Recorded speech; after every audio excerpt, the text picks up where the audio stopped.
Hello and welcome to some mechanical engineering on the edge. And today we're going to be discussing the mechanism that disconnects the engine and transmission, otherwise known as the clutch. Yes, I know you saw the title already, but there it is. And I suppose it could also be to grasp something very tightly, and maybe that's more appropriate in this instance. But this is the Kizer Clutch, a Carlos Elstner designed knife, and I had a bit of a scratch around to see if I can find something out about him. And it's one of those designers that I don't know seems to shy away from the limelight, because I could not find anything else about him except for the other knives that he's designed, for Kizer, and that is the Jungus. I think that's how you would pronounce that, Junges. A good looking little knife that, would love to get that in my hands. And then the other knife is the Assassin, and I think that's how you pronounce that. Okay, yes, the Assassin. So the Jungus and the Assassin, two of these other knife designs, and both very, very good looking knives. So because I've got nothing more to say about the man, I'm going to be doing the usual now: materials, dimensions, and weight, and then dive into design and attributes of this very, very good looking knife. Right, let's get cracking. So materials: blade, we've got a blade of CPM S35VN. Handle is titanium with micarta inlays, and I'm going to refer to those as inlays because they are to my eye. And then screws are titanium. The pocket clip is titanium. The pivot cap seems to be stainless steel, putting a magnet to that. And then the pivot assembly makes use of ceramic ball bearings. Dimensions and weight: blade length, we've got 85.7 millimeters, and that's 3.37 inches. Blade thickness is 3 millimeters, and that's 0.11 inches. Handle thickness, let's get that back up. Handle thickness is 13.3 millimeters, and that's 0.52 inches. Closed length, closed length of the knife, steady now, is 114.3 millimeters, and that's 4.5 inches.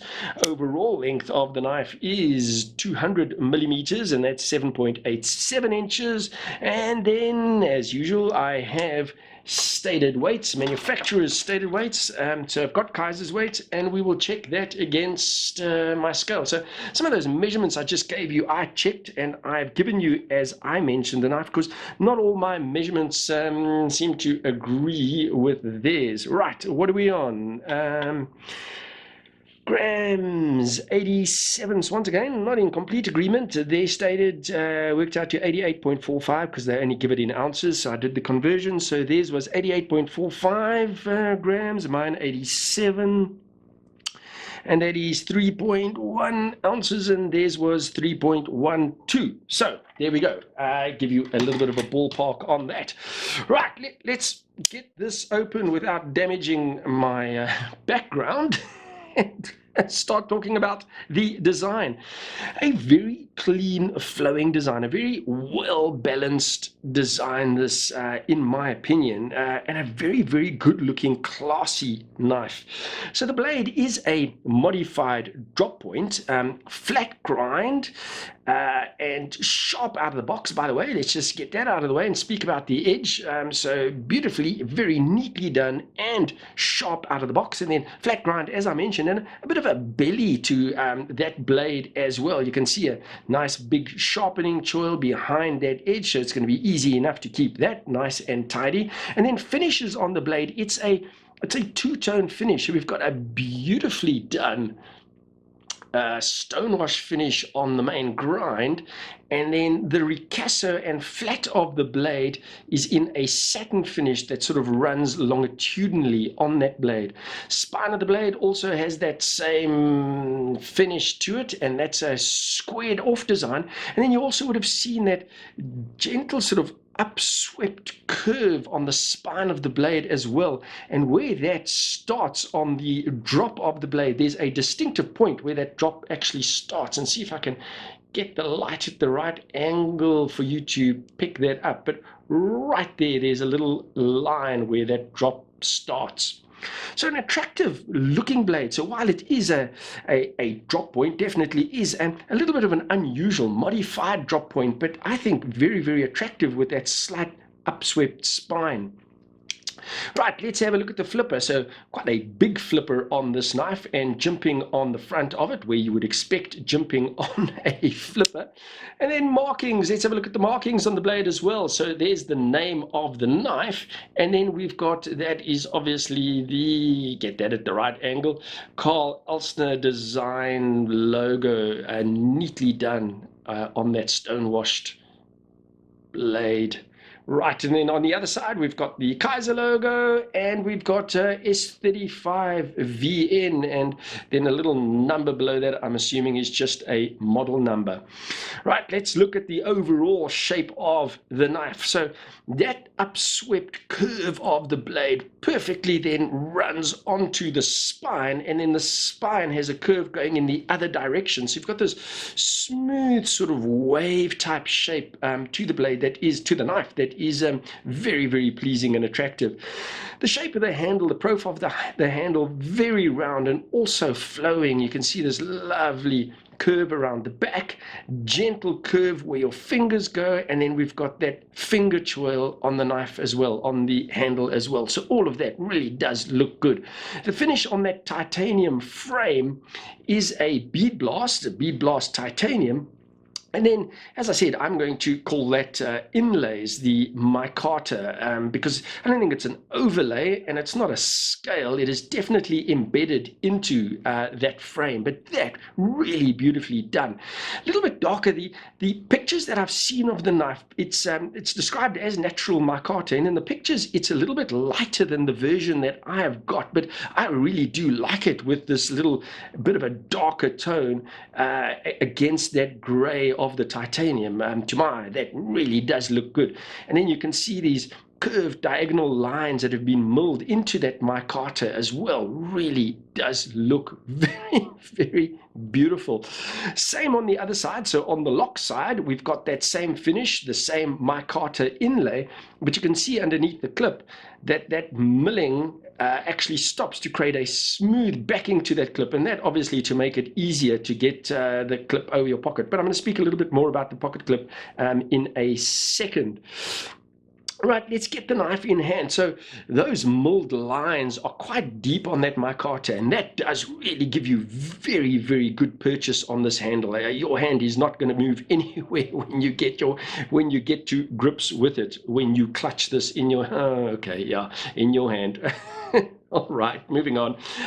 So there you can see what the knife looks like in my hand, and I've got medium-sized hands. I wear a large glove, so not a massive knife. You can see a little bit of the handle sticking out the back there. So bigger hands, you're probably going to battle a little bit to get your 4 fingers comfortably around that. But I think generally the ergos on the knife are really good, that you shouldn't battle even if you don't get all your fingers onto the handle.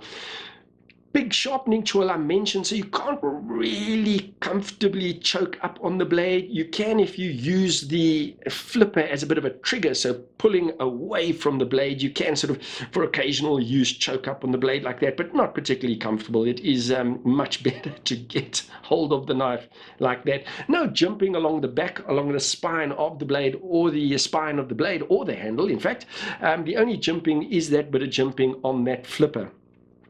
Right, so let's look at that lock that I spoke about. So you can see the shaping to the handle. On the show side, it is pulled back just a little bit more to give you better access to that lock, and you can see a little bit of a beveled edge on the inside of that lock as well. So very easy to get hold of that. Other than that, a standard frame lock with the stainless steel insert. I do like what they've done here with this, with the micarta. You can see how that's just been shaped, pulled back a little bit to make room for that Torx screw, and I think that is just very, very neatly done.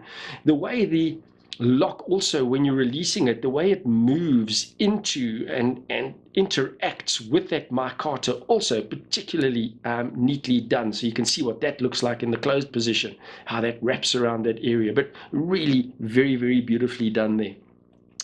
Standoffs, we've got those sort of pulley-shaped standoffs, 2 of those, so open back design on this knife, but everything very, very neatly done there as well. And then you can see this beautifully round hole drilled into the back of that frame, and that's for your lanyard attachment, and that has a little bit of a beveled edge on that as well.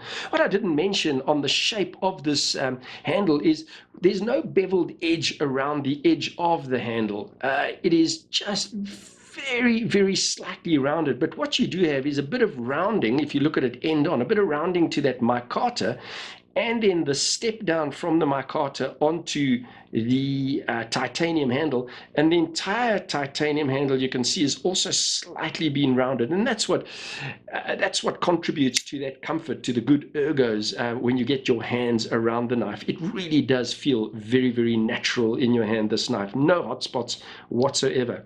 Right, let's have a look at that pocket clip. So the pocket clip, discreetly done, a nice understated pocket clip that I think really suits the style, that's a classy design and style of the rest of the knife. So it is tip up carry, it is not reversible. You can see how that's attached with the 2 torque screws, and then it is one of those pen type pocket clips, milled titanium, nice and springy, so easy enough to get that over cloth. And then I mentioned the fact that the milling has been shaved away underneath that pocket clip, and that makes it very easy to get over cloth as well.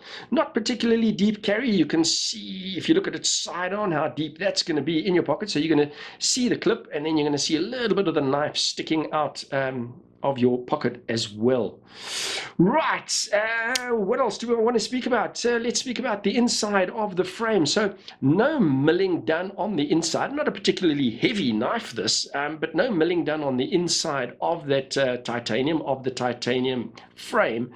But there obviously is a lot of titanium taken off the knife, milled away from the knife in order to make room for that micarta inlay. So that's where the weight saving would have taken place.